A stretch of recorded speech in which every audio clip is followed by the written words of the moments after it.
ኢትዮጵያ ዛሬ ታላቅ ሰው አጣለች። መሪር የሐዘን ቀን ነው።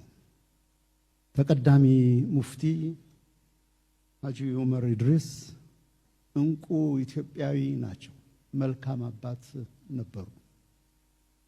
በእውቀታቸው በጥበባቸውና በእርጋታቸው ለሁሉም ኢትዮጵያዊ ማሰላሰልን፣ ማጤንን፣ አቅል ማድረግን እየኖሩበት ራሳቸው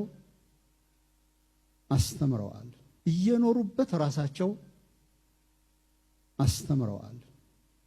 ደግ አባት፣ ቅን መምህር ነበሩ። አባታችን ለኛ ግን ጎድሎብናል። ማይቀር ቢኮንም ጉድለቱ ግልጽ ነው። ጥበበውን፣ ጸጋውን፣ አስተውሎቱን አጣ ነው።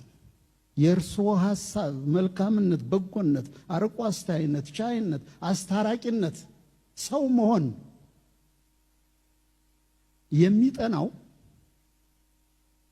እኛ መልካም አርአያነቶን ቋሚዎች ስንከተል ብቻ ነው። እርስዎ የሁሉም ኢትዮጵያዊ ነዎት።